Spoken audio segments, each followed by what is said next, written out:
Hello friends, Tanya here with another video for Trinity Stamps. Today I am excited to share with you the release of the Summer Blooms kit. In this kit is included a stamp set with coordinating dies and a pack of, I believe it's 6 by 8 inch pattern paper in this lovely rainbow hue. It also comes with 4 small ink pads. I have a release video of that. If this is on my channel, I'll have it linked below. I'm also using the mini Slimline Dainty Scallop Edge dies in this particular video. Here are those little ink cubes that come with it. There are 4, and we're going to do some no-line watercoloring. But first, we're going to spatter all over this Dainty Scallop Edge panel. We're going to use this in the center of our card, kind of a grounding item on the pattern paper to break up the busyness of that beautiful rainbow striped pattern. I've taken each of those squares of color and squished them onto this piece of acetate that is from packaging from another product. I keep it on my desk as a paint palette, and I've added a little water to each of those colors, and using my paintbrush, I'm spattering them all over the paper. I also am taking a piece of watercolor paper. This is just some cheap stuff I have in my stash that just frankly needs to be used up. So it's not the highest quality, but we're still going to get a beautiful flower out of this. I'm taking the included ink pad or ink spot of the fade out ink, which has been notoriously difficult to get our hands on. No line watercoloring is super popular. I have not dabbed my toe into that very much because I just don't feel confident in it. But this ink makes it easy. It takes on the color that you paint over it. I'm starting out with the green here, and this is the Ink on 3 Green Goddess, or Goddess Green. One of those two. It is those 2 words. And I am using it to paint the leaves. I added a little too much water to it and diluted it out. And one of the amazing qualities of the Ink on 3 ink is that whatever intensity that ink is when you put it on your paper, it doesn't fade back. That's the color you're going to get. I love that. There's no second guessing. You don't end up putting second layers on that you didn't intend. When you get your finished product, it looks like when you were creating it. I love that. You can see the fade out ink took on the property of that green, made it a little more intense, and those leaves all just pop. I did mix the green with some orange and a little bit of pink because I wanted an olive green. So you can take your inks that you have and mix them to create colors that coordinate with your project, but more than just the colors that they are separately. It does help to understand a little bit of color theory so that you can get easily the colors that you're looking for. So green and red are opposite on the color wheel, so they're going to create brown if you mix them. And an olive green has a little bit of a brown tone to it and a little bit of a yellow tone. So you want to add that orange in there to add the little bit of a yellow undertone to it. And the second time I mixed this color, I really liked it better. So I went back over the stuff I had already painted to get the color I really wanted. The fade out ink is taking on the color that I'm painting over it yet again. And that is a solid image that's stamped. And it is super easy to go ahead and paint this. I did speed this up to twice the speed that I normally paint. So it did take me twice as long as you are seeing to create this image. But I was not being super careful. As you can see, I was pretty much just slapping the color on. I wasn't even on this large full flower, which I'm wanting the background flower to be a little lighter than the top flower. So I have diluted that orange quite a lot, and I'm just slapping down a layer of the light orange over the large bloom in the background. Then I'm going to come back and darken it up just a little bit. I'm kind of following the inner petal lines, but not really. Just, I think I started out doing that and then decided to heck with that and applied the color to the whole flower, wanting it to be a little darker. And then I do dab in just little drops of the paint or ink to let it do what it do, letting it be rather organic. I do go back and add that to the other. Why am I making 2 blooms? Because I want 2 on the front of the card, and I want them to be fairly similar. So I'm doing them both at the same time. That does save time in the long run because you aren't remixing and trying to figure out how you did it on the other bloom. I'm adding a little more orange and pink to the palette, and I'm going to mix these to get a corally color. And I am going to paint the small 5 petal flowers that are in these clusters with that color.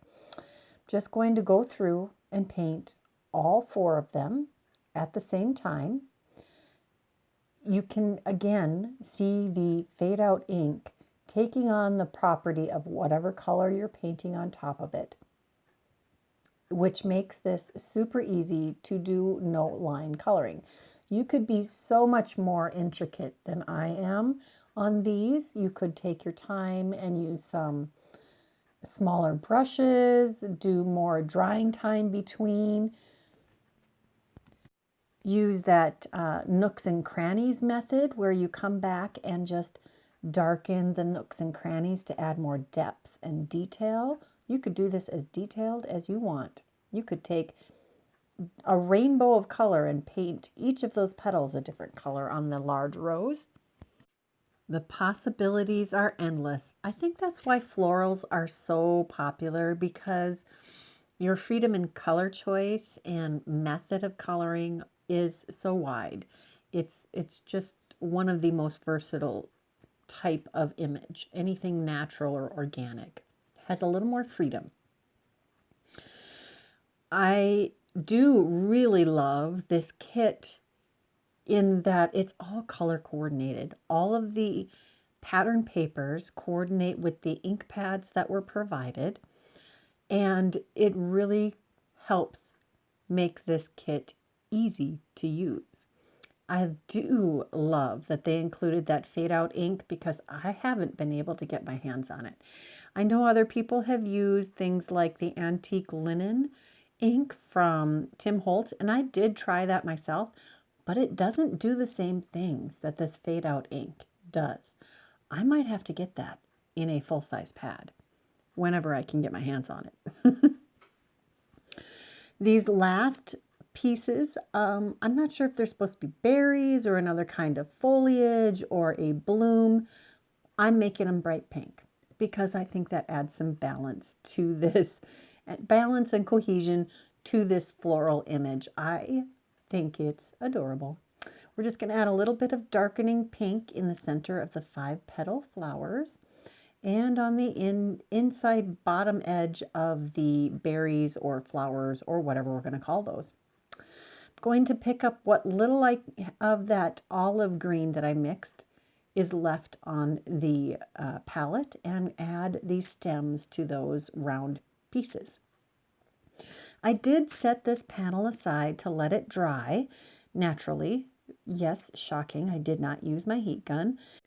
Next, I take some low-tack tape and it's secure the coordinating die in place, and then I will go die cut each of those flower blooms, and we're going to do a little dry fitting of where we want these pieces on the card. I do need to trim off the ends of that Dainty Scallop mini Slimline piece that I am planning to use for the center. And when I come back, I think it just is not popping enough off of the pattern paper. It's just too light. So I pull out some painter's tape and mask off a small portion of the Dainty Scallop with just a little bit of the white showing from the main body of the die cut. And I'm going to do both sides. And I'm ink blending a little bit of the pink, the sweet petunia pink, onto that scallop. And I think it really makes it pop a lot better on the panel. That pink is almost the same color as that red. It's definitely in the same tone or hue. I think that's called hue. And then tone would be the intensity of it. And I quickly peel that off. You see me wipe it with a towel so I don't smear ink anywhere else.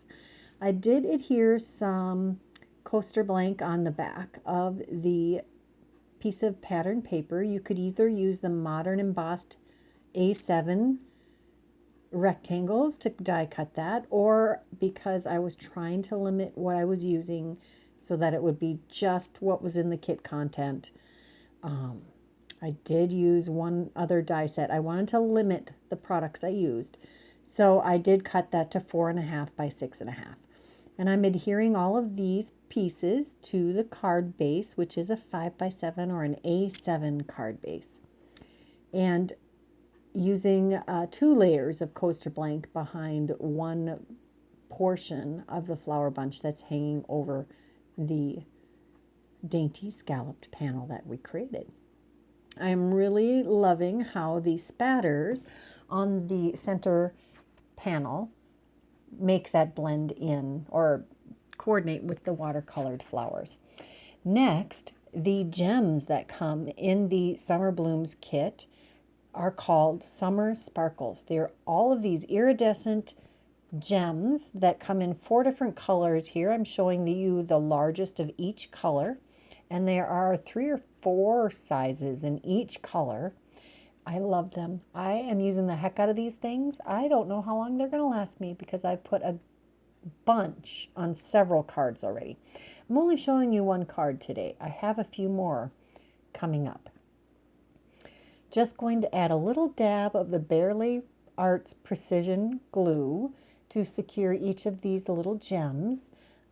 They are so cute. I don't even have to plan, really. I don't try to separate what color is going where. I just scatter them with abandon. Now, this past month, I think this is from the June release. This is the Big Celebrate Foil and Cut. And I have gobs of these already foiled and cut and in my bag, in the back of the bag that I'm keeping the envelope, I'm keeping the dies and foil plates in. This one only partially foiled, but I really love the shabby chic look that created. And it goes perfect with these no-line watercolored flowers. I did do the same process for this little mini flower bunch and die cut that and put it on the inside of the card. Then I took out the A7 envelope builder die set and created a coordinating envelope. And I'm taking it one step further by stamping the rose on the envelope also, or the flower bunch. I am using the Sweet Petunia Pink, and I'm putting this in my Misty to get a good image, because you don't want to go to all that work of creating a beautiful envelope, which, FYI, I also used my, this is paper that I custom colored using my gel press plate. So I'd already put a little bit of time into this envelope. So I'm using the Misty to make sure I get good, solid images. This way I can stamp it again if it's only a partial image. That is my completed card and envelope. I hope you enjoyed it. If you're interested in any of the products I used today, please check that description box below. If you aren't subscribed to this channel, now's the perfect time. Make sure you hit that subscribe button. If you liked it, please click the like button. And check out a couple videos that we've linked here for you to enjoy. Until next time, bye-bye.